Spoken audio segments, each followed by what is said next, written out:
सोलापूर जिल्ह्याला पावसानं झोडपलंय। मुसळधार पावसामुळे वडजी तालुक्यात जनजीवन विस्कळीत झालंय।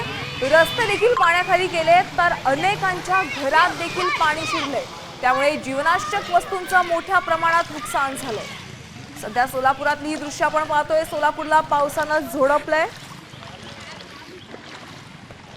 आमचे प्रतिनिधी विश्वभूषण लिमये यांच्याशी आपण बातचीत करूया। विश्वभूषण, सध्या सोलापूर जिल्ह्यात मुसळधार पाऊस बरसलाय, अनेकांच्या घरात देखील पाणी शिरलंय।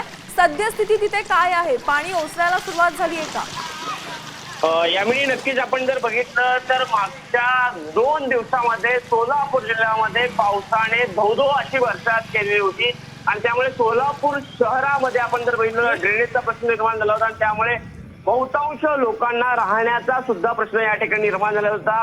आणि त्या संदर्भामध्ये इकडचे लोकप्रतिनिधी असतील आणि बाकीच्या लोकांनी त्यावेळी प्रशासनाला धारेवर धरलं।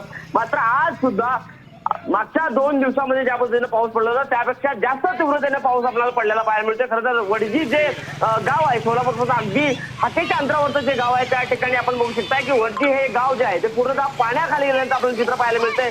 तर आता सध्या जर आपली इकडची परिस्थिती सांगायला विश्वभूषण, आपण सध्या पाहतोय सोलापुरातली ही दृश्य, मुसळधार पाऊस बरसलाय आणि त्यामुळे अनेकांच्या घरात देखील पुराचं पाणी शिरलेलं आहे। या संदर्भातले सगळे अपडेट्स वेळोवेळी घेतच राहू। तुर्तास धन्यवाद।